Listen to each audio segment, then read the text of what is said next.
Logos Bible study के सौजन्य से मैं विलियम तिमोथी एक बार फिर आप सभी लोगों का इस्तकबाल करता हूं। सुस्वागतम, a grand welcome to this new session. इसके पहले भी हमने बाइबल की गहरी बातों के ऊपर सेशंस बनाए हैं, जैसे कि कौन सा बाइबल सटीक है, कौन सा ट्रांसलेशन सटीक है, क्योंकि दुनिया में आज इतने मॉडर्न ट्रांसलेशंस हो गए हैं और उनमें बहुत सारी त्रुटियां रह गई है।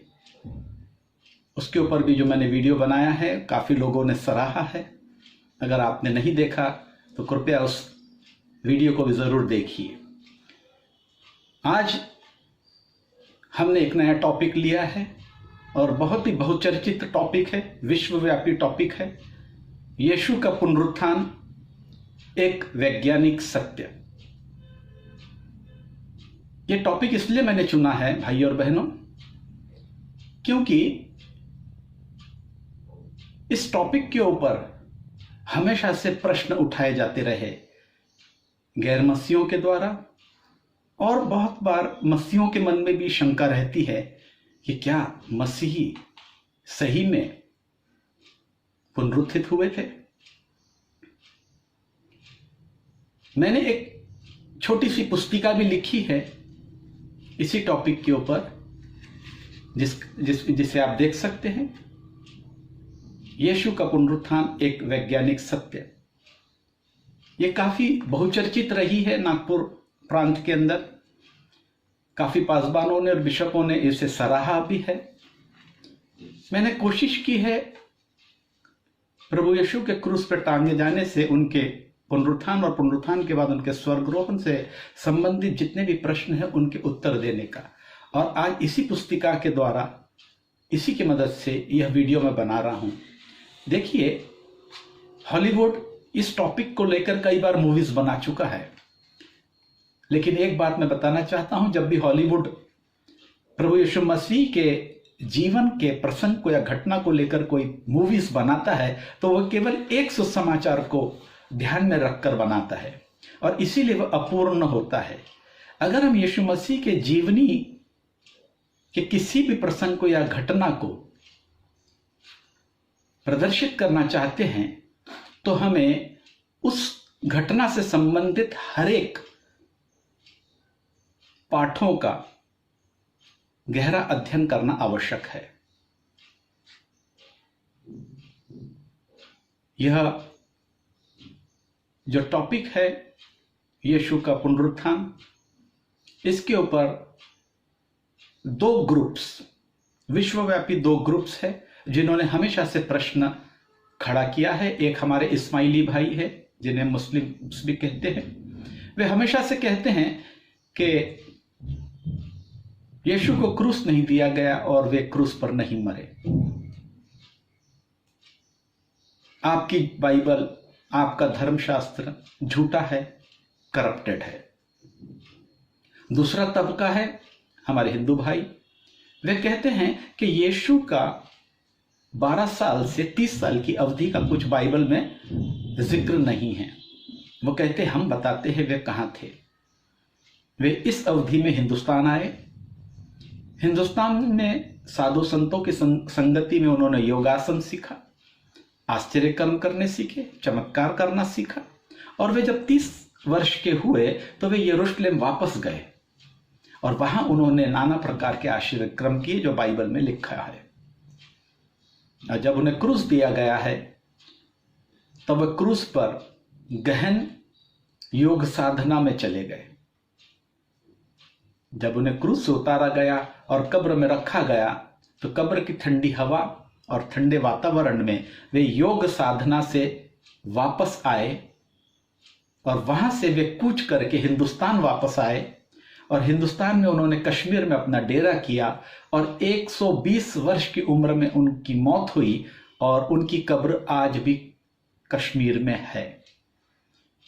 तो इन दोनों तबकों को मैंने अपनी इस छोटी सी पुस्तिका में उत्तर दिए हैं और वही मैं आप लोगों के सामने प्रमाण पेश करना चाहता हूं। यीशु का पुनरुत्थान यह कलीसिया का स्तंभ है। संपूर्ण कलीसिया इसी के ऊपर टिकी हुई है।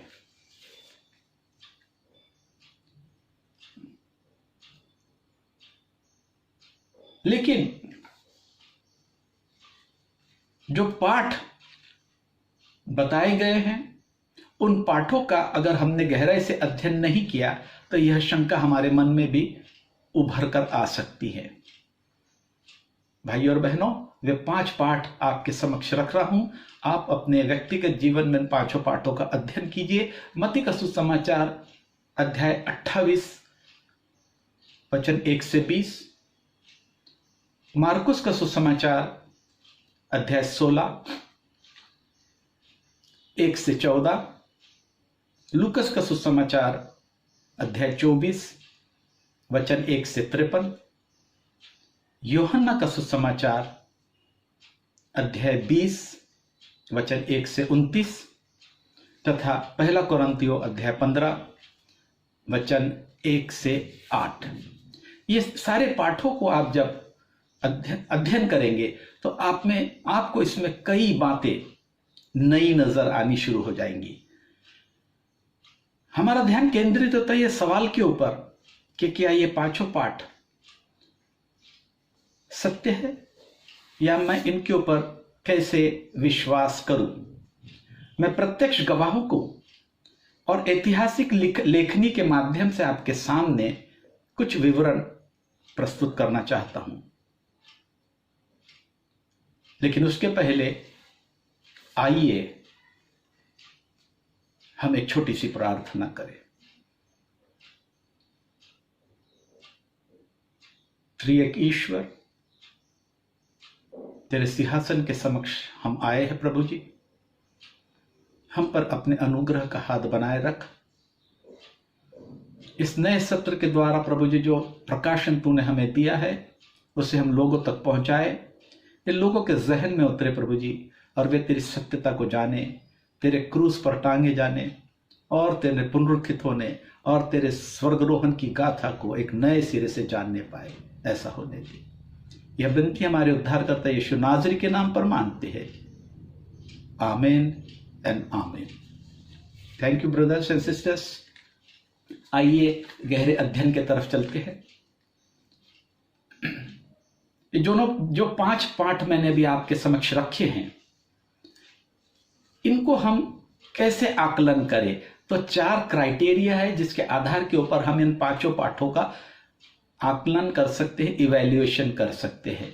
जैसे कि इतिहासकारों को या बाइबल रिसर्च स्कॉलर्स को बहुत मेहनत और मशक्कत करना पड़ता है कि किसे लिपिबद्ध करे और किसे नहीं करे, क्योंकि हर एक घटना के साक्षीदार का उस घटना को देखने का पहलू कुछ अलग होता है। कोई किसी एक पहलू को ज्यादा महत्व देता है और कोई उस पहलू को जरा भी महत्व नहीं देता है। तब इतिहासकार को तोलना पड़ता है कि क्या सत्य है। एक ही घटना को अगर 2 गवाह बिल्कुल शब्द दर शब्द एक जैसा बोलते हैं तो हो सकता सुनी सुनाई बात हो, या एक ही पॉइंट को पुरजोर देकर कहा गया है तो हो सकता है कि वह सत्य भी हो। तो भाई और बहनों, मेरा कहने का मतलब है कि इतिहासकारों को या रिसर्च स्कॉलर्स को बहुत ही ध्यानपूर्वक अध्ययन करना पड़ता है हर एक कोनों से, और उसके बाद ही लिपिबद्ध करना पड़ता है। और इसी के ऊपर हम इन 5 पाठों को कसेंगे। एक दूसरा भी क्राइटेरिया है जिसे हम प्रसंगत संपुष्टिकरण कहते हैं। इससे मेरा क्या तात्पर्य है, जब एक ही घटना को 2 साक्ष्यदार व्याख्या कर रहे हैं और दोनों ही अपूर्ण व्याख्या कर रहे हैं, तब इतिहासकार का काम होता है कि दोनों घटनाओं का बारीकी से अध्ययन करे और अगर वे सत्य है तो उन्हें पूर्ण बनाए। तीसरा है ऐतिहासिक सुस्पष्टता। जो भी प्रसंग या जो भी घटना का विवरण दिया गया है उसका मेल, भाइयों और बहनों, उस समय के तौर तरीके, उस समय के खान पान के तरीके, उस समय के बोलचाल के तरीके, हर एक तौर तरीके के ऊपर या कल्चर के ऊपर हमें चिंतन मनन करना चाहिए, तभी हम ऐतिहासिक दृष्टि से कुछ सत्य लिख पाएंगे। चौथा है ऐतिहासिक प्रामाणिकता। जो भी कहा गया है उसका ऐतिहासिक प्रूफ है क्या? क्या ये हवा में कही हुई बात है? इतिहासकार को तोड़ना पड़ता है, हर एक मैन्युस्क्रिप्ट्स का जांच करना पड़ता है, हर एक साक्ष्यदार को अध्ययन के क्षेत्र में लाना पड़ता है। क्या वह ऐतिहासिक रूप से सही है या वह सुनी सुनाई बातें हैं? तो ये 4 क्राइटेरिया पे हम हमारे 5 जो अध्याय है उनको कसेंगे कसौटी पर और देखेंगे कि क्या वे सत्य है। लेकिन उसके पहले यीशु के क्रूस से यीशु के पुनरुत्थान तक जितने भी चरित्र उपस्थित थे, आइए हम उनका एक बार अध्ययन कर ले। सर्वप्रथम है अरिमथिया के यूसुफ। आप सभी जानते हैं यीशु मसीह के गुप्त शिष्य थे और यहूदी समाज के एक प्रतिष्ठित व्यक्ति थे। निकोदेमस यह भी यीशु मसीह के गुप्त शिष्य थे और यहूदी समाज के एक माने जाने वाले व्यक्ति थे, धनवान व्यक्ति थे। पतरस प्रभु यीशु मसीह के 12 शिष्यों में से एक शिष्य। यूहन्ना प्रभु यीशु के चहित शिष्य। क्लोपस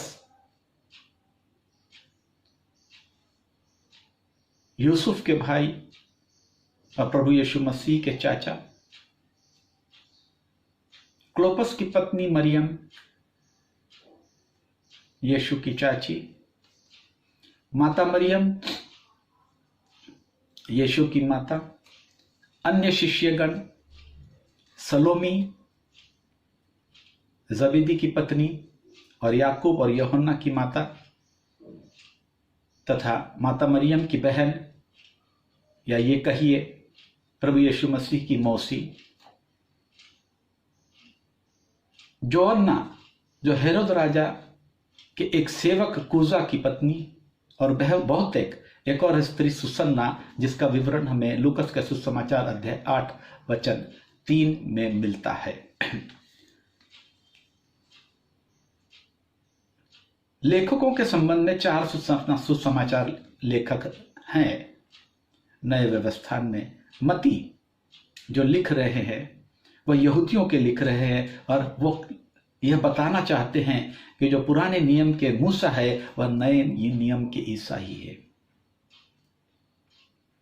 Jesus Christ is the new Moses. मार्कुस वे बताना चाहते हैं उनके आश्चर्य कर्म, tireless worker of man and God. लूकस बताना चाहते हैं he is a friend of sinners and outcast. वह पापियों के मित्र। अगर हम उनके 24 अध्याय को पढ़ेंगे तो उसका सार यही निकलता है कि वे धर्मियों के लिए नहीं परंतु पापियों के लिए आए थे। और यूहन्ना का सुसमाचार, जिसे हम स्पिरिचुअल गॉस्पेल कहते हैं, इस सुसमाचार की विशेषता यह है कि इस सुसमाचार में वह प्रभु यीशु मसीह का अपने पिता के साथ जो गहन संबंध था उसको दर्शाते हैं। तो ये 4 सुसमाचार लेखक हैं और ये 4 सुसमाचार लेखकों ने यीशु के पुनरुत्थान के बारे में उन्होंने जैसा देखा, उन्होंने जैसा अनुभव किया, उसको वे लिखते हैं। इसीलिए कभी कभी हमको चरित्रों की संख्या में परिवर्तन मिलता है। कभी ऐसा लगता है कब्र के ऊपर अकेली मरियम मगदलिनी पहुंची, कोई सुसमाचार में लगता है कि अकेले पतरस कब्र पर पहुंचे। तो यह अपूर्ण चरित्रों की संख्या ये कैसे हुई है, ये किस लिए हुई है, इसे देखने की कोशिश करेंगे। एक उदाहरण के रूप में मैं आपको बताना चाहूंगा कि यूहन्ना के सुसमाचार अध्याय 19 और वचन 25 में हम देखते हैं कि क्रूस के नीचे 4 स्त्रियां हैं। माता मरियम, उनकी बहन सलोमी, क्लोपस की पत्नी वह भी मरियम, और मरियम मगदलिनी। लेकिन इतवार के सुबह तड़के हम देखते हैं कि कब्र पर केवल मरियम मगदलिनी ही पहुंची। और जब उसने,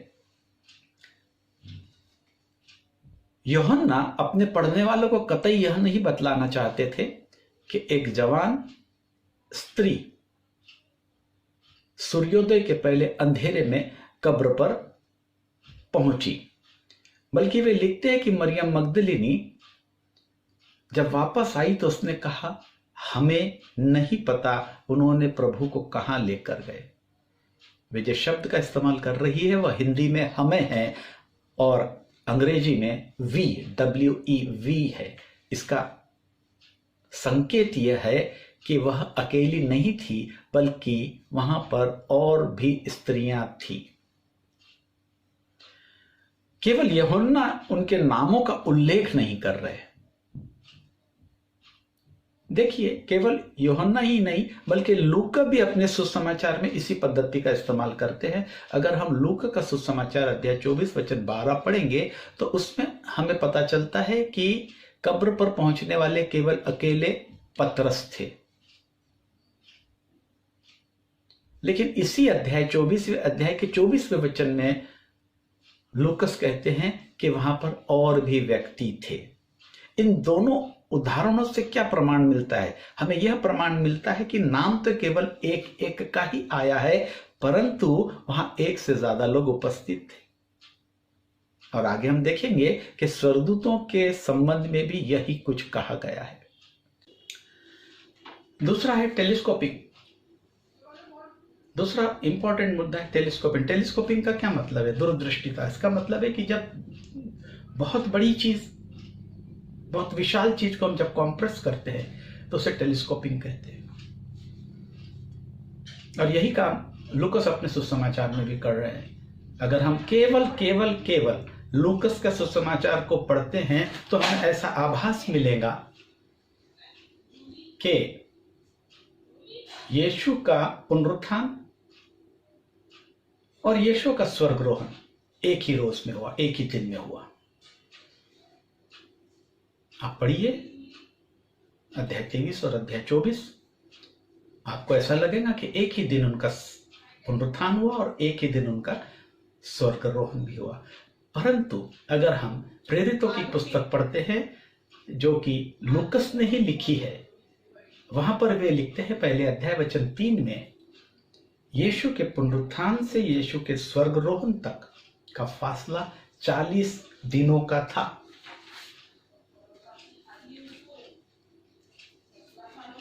40 डेज वे पृथ्वी पर रहे हैं। थोड़ा सा यीशु के गिरफ्तारी के बारे में भी हम समझ लें। गत्सनी बाग में यीशु का यहूदा इस्करियोती के द्वारा पकड़े जाने की कथा हम सभी मसीह भाई बहनों को अच्छी तरह से पता है।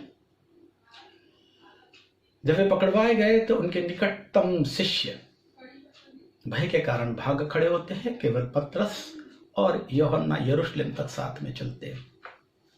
बेथनी एक छोटा सा गांव है जो यरूशलेम से केवल 3 किलोमीटर की दूरी पर है। हम कहें हार्डली हम 15 मिनट अगर पैदल भी चले तो आसानी से पहुंच सकते हैं। इतनी ही दूरी के ऊपर वह था और यह स्थान छिपने के लिए एक बहुत व्यवस्थित स्थान था। इस गांव में शिष्यों के काफी अच्छे मित्रगण भी थे, जैसे हम देखते हैं मरियम मगदलिनी, मार्था और लाजरस। और इस जगह पर शिष्यगण पुनरुत्थान तक अधिकारियों से छिपे हुए रहे। यरूशलेम में काफी लोग इकट्ठा हुए, जमा हुए। क्यों? क्योंकि वे क्रूस पर टंगे जाने के दृश्य को देखना चाहते थे। वहां पर मरियम मगदलिनी, यीशु की मौसी सलोमी तथा क्लोपस की पत्नी, जो कि वह भी मरियम ही है और यीशु की चाची है, वहां पर उपस्थित थे। साथ ही यीशु का चहीता शिष्य यूहन्ना भी उपस्थित था। मत्ती का सुसमाचार अध्याय 27 वचन 56 और यूहन्ना का सुसमाचार अध्याय 19, 25 और 26। यीशु ने अपनी मां को अपने शिष्य यूहन्ना के सुपुर्द किया और ऐसा लिखा है कि उस दिन से यूहन्ना ने माता मरियम को अपने घर में पनाह दी, जो कि दक्षिण यरूशलेम में पड़ता है।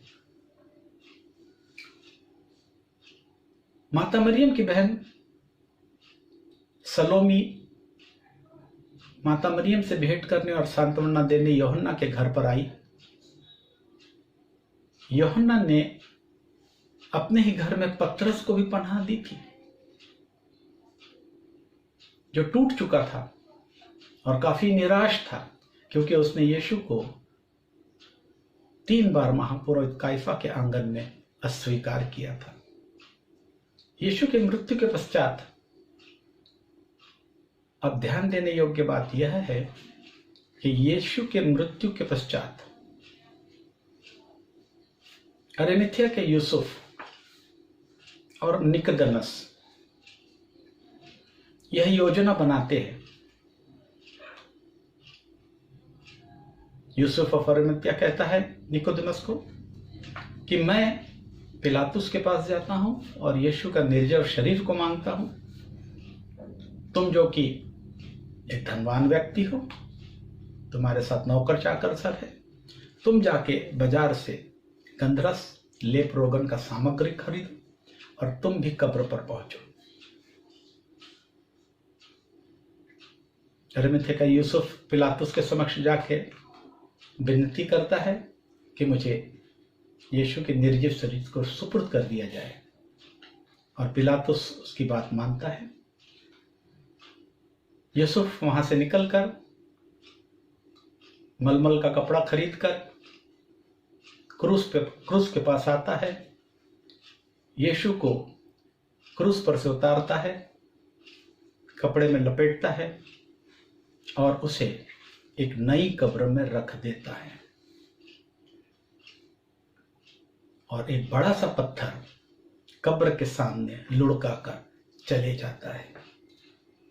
यह कौन देख रहा है? यह वो स्त्रियां जो बाहर खड़ी है, वो देख रही है कि अरिमथिया का यूसुफ ने निर्जीव यीशु के निर्जीव शरीर को यहूदी प्रथा के अनुसार गंधरस, लेप रोगन नहीं लगाया, और वे भी वहां से चले जाती है और महाशब्द पर्व के समापन का इंतजार करती है। यह जो वाक्य मैंने आपको बताया, यह मत्ती, मार्कुस, लूकस में आपको पढ़ने के लिए मिलेगा, लेकिन यूहन्ना कुछ और गहरी बातें बताते हैं। अगर यूहन्ना का 19वां अध्याय उसका 38वां वचन हम पढ़ेंगे तो वहां पर लिखा है कि पत्थर लुढ़का के जाने के बाद निकोदेमस भी पहुंचता है और करीबन 34-35 किलो गंधरस, लेप रोगन, सारी सामग्री लेकर पहुंचता है, और वह यहूदियों के प्रथा के अनुसार यीशु के निर्जीव शरीर को लेप रोगन लगाते हैं, कपड़े में लपेटते हैं, प्रॉपर बरियल करते हैं और उसे कब्र में रखकर बड़ा सा पत्थर लुढ़का कर वे चले जाते हैं।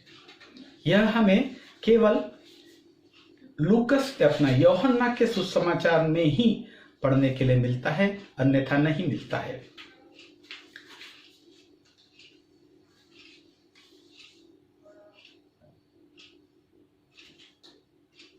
मेरी इस छोटी सी पुस्तिका में जो मैंने आपके सामने रखा है, इसमें हर एक बातों को मैंने बाकायदा विथ रेफरेंस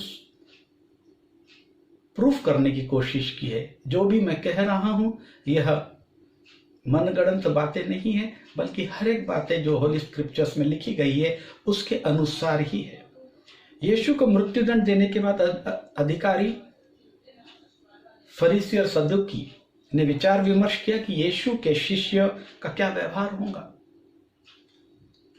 कुछ मंत्रणा हुई कि जीवित रहते समय यीशु ने उनसे कहा था कि मृत्यु पश्चात 3 दिन और 3 रात और 3 दिन बाद मैं पुनः जीवित हो उठूंगा। कहीं ऐसा तो नहीं कि यीशु के शिष्य रात को आकर यीशु के मरण शरीर को चुरा ले और फिर यह अफवाह फैला दे कि यीशु जीवित हो उठा है। किसी व्यक्ति को मृत्यु दंड देना ये अलग बात है, तो काफी आसान है, परंतु यह अफवाह कि वह मरकर फिर से 3 दिन और 3 रात बाद जीवित हो उठा है एक उपद्रव होगा, समाज के लिए काफी बुरा होगा। तब यहूदी अधिकारियों ने पिलातुस से आज्ञा पाकर रोमन सिपाही जो फुल्ली ट्रेंड थे तैनात कर दिए। मत्ती का अध्याय 28 वचन 11 से 15। यीशु के शिष्य और मित्रगण इन बातों से अनभिज्ञ थे, वे नहीं जानते थे, क्योंकि वे महापर्व सब्बत के समापन का इंतजार कर रहे थे। यरूशलेम से 3 किलोमीटर दूर बेथनी गांव, वहां पर 7 शिष्य और मती छिपे हुए थे और अपने सुसमाचार में मती लिखते हैं कि मरियम मगदलिनी और क्लोपस की पत्नी, जो कि वह भी मरियम थी, तड़के कब्र पर पहुंची। 28 मत्ती का 28 वचन 1। लेकिन वे ये नहीं जानते, क्योंकि वे बेथनी में थे, कि ये दोनों स्त्रियां कब्र पर न जाते हुए वे पहले यरूशलेम में यूहन्ना के घर में पहुंचे। वहां पर पतरस था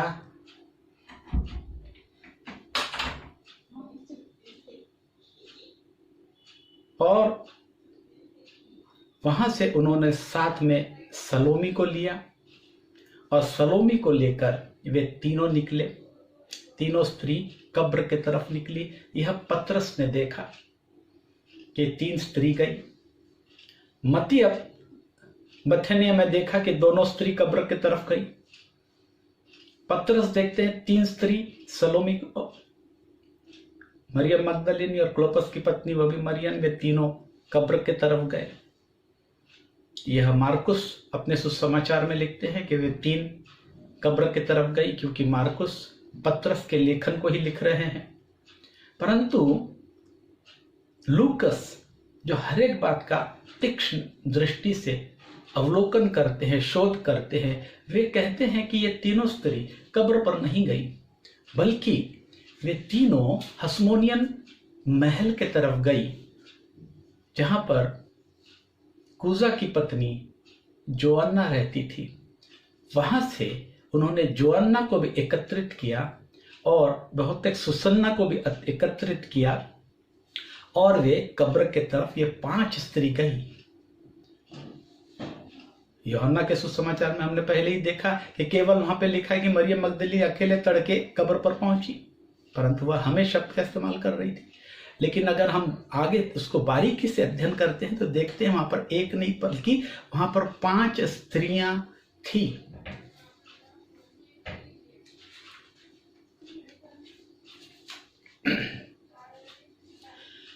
आगे मत्ती लिखते हैं कि दोनों मरियम जब बेथनिया से चली उस समय क्या हुआ। जब बेथनिया से मरियम मगदलिनी और क्लोपस की पत्नी, जो कि वह भी मरियम है, बेथनिया से चली, उसी समय कब्र पे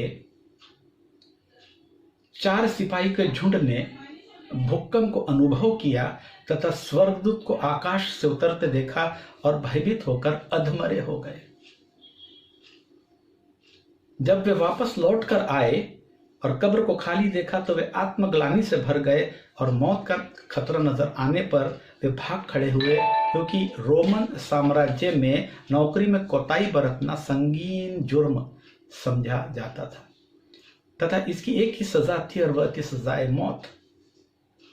अब उन सिपाहियों के पास केवल एक विकल्प रह गया था कि वे तुरंत यहूदी पुरोहितों के पास शरण में चले जाए, जिनका अच्छा खासा दबदबा रोमन साम्राज्य पर था। पर कब्र पर के सिपाही यहूदी पुरोहितों के शरण में आए तो इन विद्वानों ने एक योजना बनाई और सभी जगह यह झूठी अफवाह फैला दी कि यीशु के शिष्यों ने रात में चुपके से आकर यीशु के मरण शरीर को चुरा ले गए। सुसमाचार लेखक मती, जो कि एक कर वसूलने वाले अधिकारी थे और समाज में अच्छा खासा उनका दबदबा भी था, यह बात सुन ली और अपने सुसमाचार में से कलमबद्ध भी किया। यह झूठी अफवाह सब जगह फैल गई, जिसकी गूंज आज तक 2019-2020 तक सुनाई देती है। खैर, आगे हम देखते हैं कि जब स्त्रियां कब्र की तरफ गई तब सिपाही वहां से भाग रहे थे। स्त्रियां कब्र पर कब पहुंचती है? 5 स्त्रियां तड़के सुबह कब्र पर की तरफ चली। नहीं जानती थी, वे नहीं जानते थे कि वहां पर क्या घटित होने वाला। वे आपस में बात कर रही थी कि कब्र पर रखा हुआ इतना बड़ा विशाल पत्थर कौन हटाएगा। मरकस का सुसमाचार अध्याय 16 वचन 3। परंतु कुछ दूरी से उन्होंने देखा कि कब्र पर का पत्थर हटाया जा चुका है और कब्र खुली है। तब वे तुरंत इस निष्कर्ष पर पहुंचती है कि शायद किसी ने कब्र में से यीशु के शरीर को निकालकर कहीं और ले गए। मरियम मगदलिनी बहुत तेज दौड़कर वापस यूहन्ना के घर पहुंची और रोते हुए कहने लगी, उन लोगों ने प्रभु को के शरीर को हटा दिया है, हमें नहीं पता उन्होंने उसे कहाँ रखा। यूहन्ना 20 वचन 2। यहाँ पर 2 महत्वपूर्ण बातों पर आप ध्यान दीजिए। सरसरी नजरों से अगर हम यूहन्ना के सुसमाचार को केवल पढ़ते हैं तो ऐसा लगता है कि मरियम मगदलिनी अकेले है, जबकि हम शब्द का वो इस्तेमाल कर रही है। जब हम दूसरे सुसमाचारों को पढ़ते हैं तभी पता चलता है कि वहां एक से ज्यादा व्यक्ति थे। यूहन्ना चाहते तो मैं शब्द का इस्तेमाल कर सकते थे, परंतु उन्होंने ऐसा नहीं किया। यथोचित जैसी घटना घटी उन्होंने वैसे ही लिखा, और यही कारण है कि मरियम मगदलिनी ने स्वर्गदूतों का जिक्र नहीं किया, क्योंकि वह तुरंत यूहन्ना के घर वापस दौड़ पड़ी। चलिए आगे पढ़ते हैं, दूसरे सुसमाचार लेखक इसके बाबत क्या कहते हैं। मत्ती केवल स्वर्गदूतों के बारे में लिखते हैं जिन्हें सिर्फ सिपाहियों ने देखा। मत्ती का सुसमाचार अगर आप पढ़ेंगे तो उसमें स्वर्गदूत उतर के आया, पत्थर को सरकाया और उस पर बैठ गया। यह केवल स्वर्गदूत देख रहे हैं। मरकुस और लूका लिखते जब स्त्रियां कब्र पर पहुंची तब स्वर्गदूत कब्र के भीतर थे।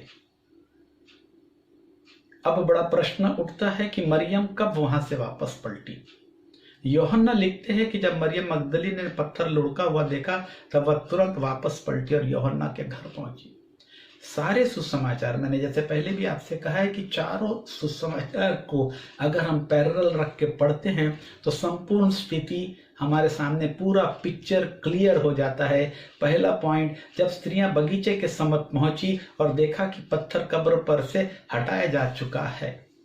दूसरा पॉइंट, मरियम मगदलिनी तुरंत यह निष्कर्ष पर पहुंचती है और संदेश देने उल्टे पांव पैतरुस और यूहन्ना के पास यरूशलेम दौड़ पड़ती है। बाकी स्त्रियां कब्र पर पहुंचती है और स्वर्गदूतों का दर्शन करती है। मरियम मगदलिनी का कथन यूहन्ना को झकझोर कर रख देता है और वह तुरंत कब्र की तरफ दौड़ पड़ता है, और जब वह कब्र को खाली देखता है तब उसका विश्वास बहुत मजबूत हो जाता है। अन्य सुसमाचार लेखक इस घटना को ज्यादा महत्व नहीं देते और सोचते कि मरियम मगदलिनी भी अन्य स्त्रियों की भांति वहां रुकी रहती और स्वर्गदूत और जीवित प्रभु का ब्यौरा देती।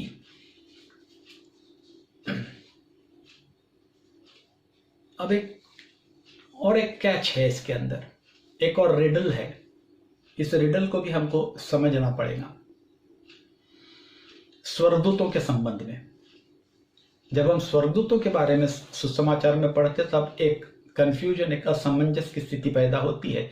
मत्ती कहते हैं एक स्वर्गदूत। हेलो, जरा ध्यान दीजिए। मत्ती कहते हैं एक स्वर्गदूत, मार्कुस कहते हैं एक व्यक्ति। लूकस कहते हैं 2 व्यक्ति, यूहन्ना कहते हैं 2 स्वर्गदूत।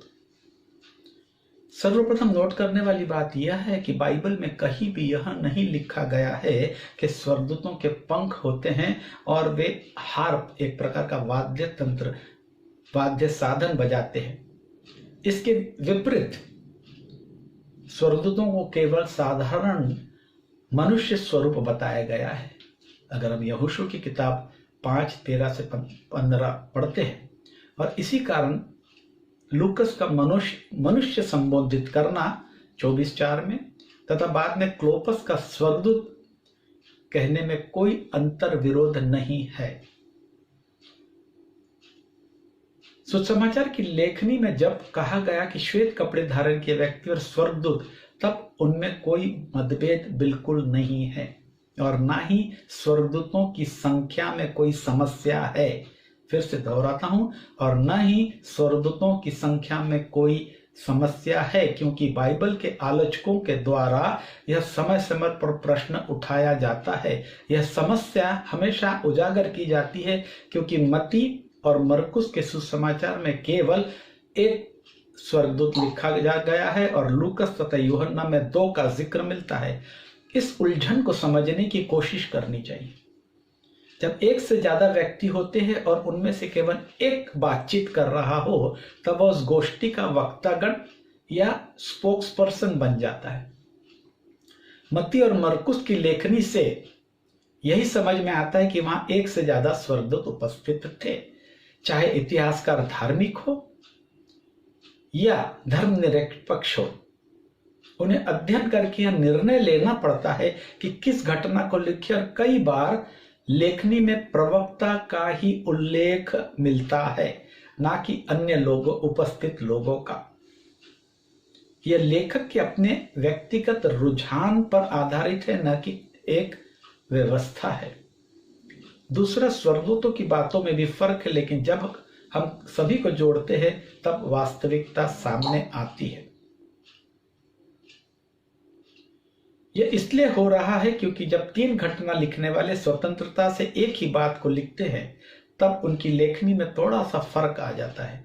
क्योंकि जब प्रत्यक्ष घटना देखने वालों से पूछा जाता है, तब अलग अलग समय पर थोड़ा बहुत बढ़ा या घटा देते हैं। पुनरुत्थित यीशु की भेंट। भाई और बहनों, पुनरुत्थित यीशु ने किन किन व्यक्तियों को या समुदायों को दर्शन दिए, उसके बारे में हम थोड़ा सा जान ले। देखिए, जब मरियम मगदलिनी कब्र से दौड़कर यूहन्ना के घर यरूशलेम आती है और उन्हें बताती है कि हमें नहीं पता कि उनके मरण शरीर को कहाँ लेकर गए, तब यह दोनों शिष्य कब्र की तरफ दौड़ते हैं और वहां पर वे कब्र को खाली देखते हैं। सिर्फ कपड़े, छाल्टी के कपड़े लपटे हुए हैं। ये देख के ये वापस अपने घर को आ जाते हैं, परंतु मरियम मगदलिनी वहीं पर रुकी रहती है और अंदर झांकती है। तब उसे 2 स्वर्गदूत नजर आते हैं जो प्रभु यीशु के लोथ के सर के ऊपर और पैर के तरफ बैठे हैं, और वे उससे कहते हैं कि तू विलाप क्यों कर रही है। तब वह कहती है कि मुझे नहीं पता कि अधिकारियों ने मेरे प्रभु के शरीर को कहाँ लेकर चले गए। यहाँ पर वह मुझे या मेरे शब्द इस्तेमाल कर रही है, लेकिन हमने पहले देखा था कि यूहन्ना का सुसमाचार अध्याय 20 वचन 2 में वो कहती है हमें नहीं पता, क्योंकि उस समय 1 से ज्यादा स्त्रियां थी। लेकिन अब जब वह अकेली है तब वह कहती है मुझे नहीं पता कि अधिकारियों ने मेरे प्रभु के शरीर को कहाँ लेकर चले गए। और फिर वह उसके दर्शन प्रभु से होते हैं, जिसकी व्यथा कथा हम सभी मसीहों को मालूम है। वो प्रभु के दर्शन लेकर यूहन्ना के घर वापस आती है, क्योंकि प्रभु ने उनसे ऐसा ही कहा और स्वर्गदूतों ने भी ऐसा ही कहा कि जाके अन्य शिष्यों को यह शुभ संदेश सुनाओ। यहां पर इस प्रकरण के पहले जो 4 स्त्रियां कब्र के ऊपर स्वर्गदूत के दर्शन करी है, उन्हें भी स्वर्गदूत कहता है कि जाके यह शुभ संदेश अन्य शिष्यों को सुनाओ। वे 4 स्त्रियां भी यूहन्ना के घर आती है और इंतजार करती है यूहन्ना और पतरस का, जो कब्र की तरफ गए हैं। जब यूहन्ना और पतरस घर पर आते हैं तो यह स्त्रियां उन्हें शुभ संदेश सुनाती है और वे बेथनिया में जा मती छिपे हैं 7 अन्य शिष्यों के साथ, उन्हें यह शुभ संदेश देने सुनाती है। परंतु वह मरियम मगदलिनी के लिए इंतजार नहीं करती जो कब्र पर ही रुकी है। और जब वे 4 स्त्रियां बेथनिया के नजदीक नजदीक पहुंचती है, तब उनकी मुठभेड़ पुनरुत्थित यीशु मसीह के साथ हो जाती है। यह हमें पढ़ने को मिलता है मत्ती का सुसमाचार अध्याय 28 वचन 8 से 10। क्यों केवल मत्ती ही इस घटना का विवरण दे रहे हैं? क्योंकि यूहन्ना और पतरस यरूशलेम में रहते हैं और वे मरियम मगदलिनी से यीशु की सूचना सुनते हैं तथा इसे अपने सुसमाचार में कलमबद्ध करते हैं। यूहन्ना अध्याय 20 वचन 18 और मार्कुस अध्याय 16 वचन 10। पतरस यह सुनकर थोड़ा असमंजस में पड़ जाते हैं और पूर्ण रूप से इस बात पर विश्वास नहीं करते। यूहन्ना 20 वचन 8। इसके उल्टे हम देखते हैं मती, जो अन्य 7 शिष्यों के साथ बेथनी में थे, वे स्त्रियों से स्वर्गदूत और यीशु के बारे में संदेश सुनते हैं और इसे वे टेलीस्कोपिंग करते हैं। और जैसा उन स्त्रियों ने उत्साह, भय और गर्मजोशी से कहा था, ठीक वैसा ही अपनी लेखनी में उल्लेख करते हैं। देखिए, केवल लूकस के सुसमाचारों में हमें यह दोनों मुठभेड़ का जिक्र नहीं मिलता।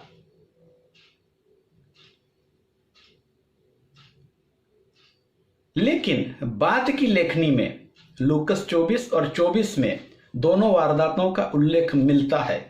सीधी सी बात है कि लूकस यह नहीं बतलाना चाहते कि उनकी लेखनी पूर्ण है, वरन वे अपने सुसमाचार लेखनी के बहाव में किसी भी तरह की बाधा नहीं डालना चाहते थे।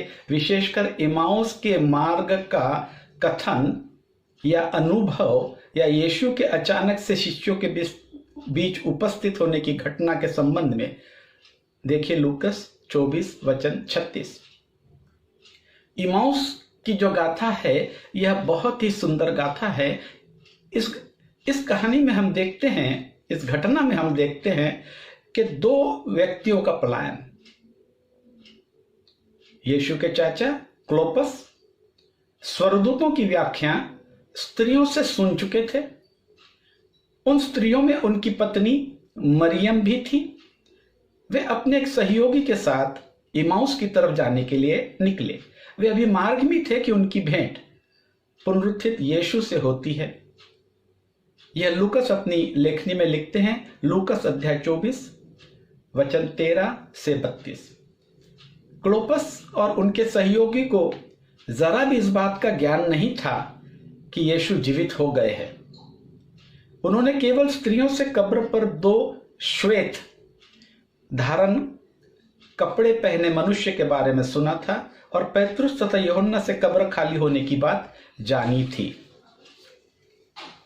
जब क्लोपस और उसके मित्र इमाउस के मार्ग पर यीशु से भेंट करते हैं, तब यह शुभ संदेश अन्य शिष्यों को भी सुनाना चाहते हैं और खुशी से यरूशलेम की तरफ दौड़ पड़ते हैं।